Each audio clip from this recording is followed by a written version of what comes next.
Dieses Spiel stinkt einfach nur zum Himmel. X-Men Ravages of Apocalypse ist eines der seltsamsten und unnötigsten Lizenzspiele, die ich je gesehen habe. Also zuerst einmal ist das ja ein X-Men Ego-Shooter. Das ist für sich gesehen schon sehr ungewöhnlich. Könnt ihr euch das vorstellen, Wolverine mit einer Knarre in der Hand? Nein, stattdessen spielt man irgend so einen generischen Dude und die X-Men sind stattdessen die Gegner. Ravages ist übrigens ein Mod von Quake, aber hier handelt es sich nicht etwa um irgendein Fanprojekt. Quake und vor allem Doom-Mods gibt es ja so einige, das ist an sich gar nichts Besonderes. Das hier ist aber ein richtiges, echtes Spiel, welches man für Geld kaufen konnte. Das Spiel wurde 1997 von Zero Gravity Entertainment entwickelt und wird seit 2006 als Freeware angeboten. Es gibt also ein offizielles X-Men-Spiel, in dem man die X-Men umbringen muss. Und das Spiel ist brutal. Und ganz schön schwer ist es auch noch. Dieses Spiel hat kaum noch was mit dem Klassiker Quake gemeinsam. Dieses Spiel ist mehr wie Quark.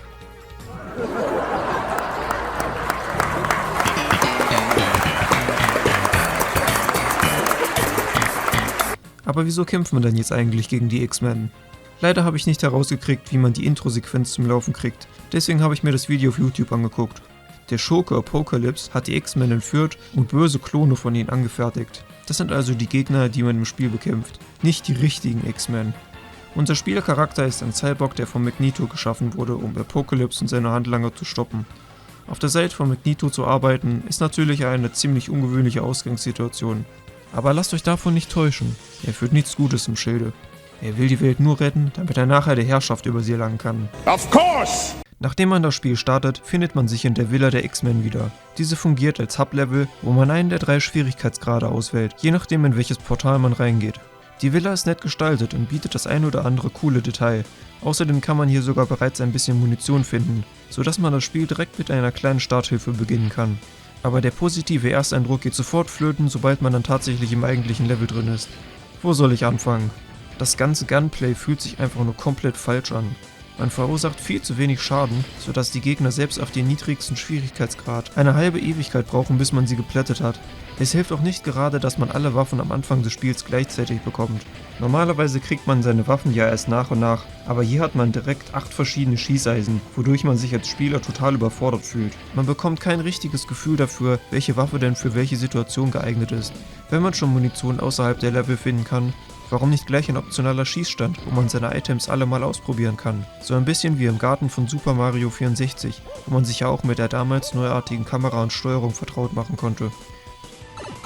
Da wir ein Cyborg mit 2 Waffen an jedem Arm sind, bedeutet das, dass wir je nach Waffe entweder mit dem linken oder dem rechten Arm schießen, was beim Spielen aber eher für Verwirrung sorgt. Wir sind also Links- und Rechtshänder gleichzeitig, also quasi ein Beidhänder. Ja, ich bin auch Beidhänder, wenn ihr versteht, was ich meine. Das Leveldesign ist auch nicht gerade der Knüller. Im Endeffekt besteht das Spiel nur aus einer Aneinanderreihung von fast leeren Räumen mit 1 bis 2 Gegnern drin. Komplexe Labyrinthe, wie bei Spielen von id Software, sucht man hier vergeblich. Immerhin ist es mal eine nette Abwechslung, ein Spiel in der Quake Engine zu sehen, welches auch noch andere Farben als braun verwendet.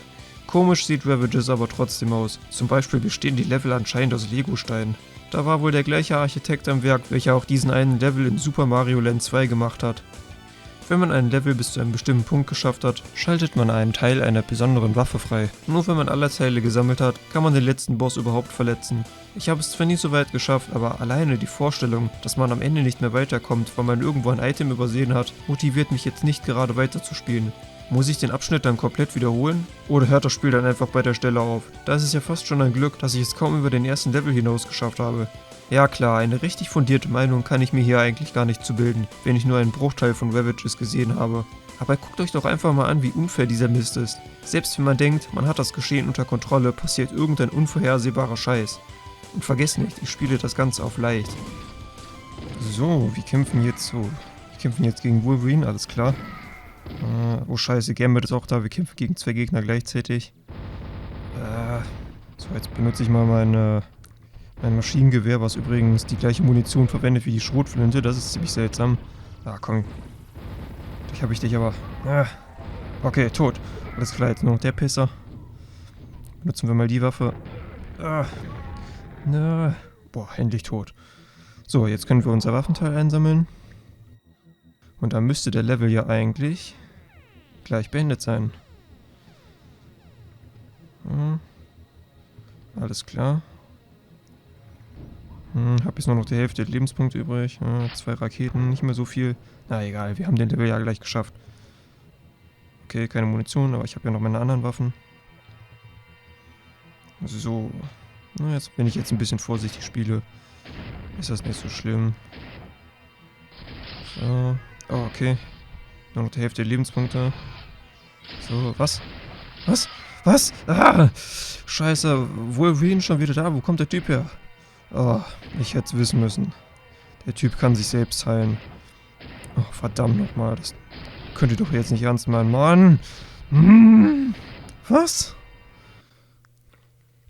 Okay, wow. Mir fällt da gerade was auf. Wolverine ist also unsterblich und steht nach einer Zeit wieder von alleine auf. Also so ähnlich wie Zombies in Quake. Die Zombies sind aber langsam und schwach. Wolverine hingegen hält nicht nur viel mehr aus, sondern hat auch das Moveset vom Fiend, einer der gefährlichsten Gegner in Quake. Wer auf die Idee gekommen ist, Fiends und Zombies miteinander zu kombinieren und dann daraus einen regulären Gegner zu machen, kann doch echt nicht mal alle Latten am Zaun haben.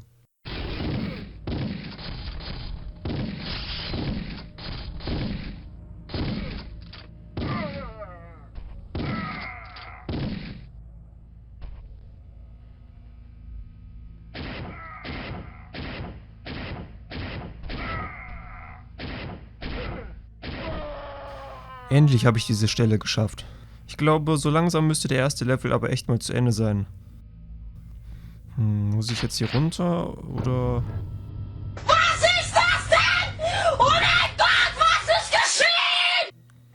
Okay, reicht mir jetzt echt. Das funktioniert ja sowieso nicht. Ich würde euch ja gerne mehr von dem Spiel zeigen, aber ich kriege es einfach nicht hin. Vielleicht ist ja nur der erste Level so anstrengend und ab Level 2 wird das Spiel richtig spaßig. Ich wage es aber zu bezweifeln. Normalerweise ist der erste Level ja der Vorzeigeabschnitt eines Videospiels, wo die meiste Mühe drin steckt. Es wird also wahrscheinlich nur noch schlimmer.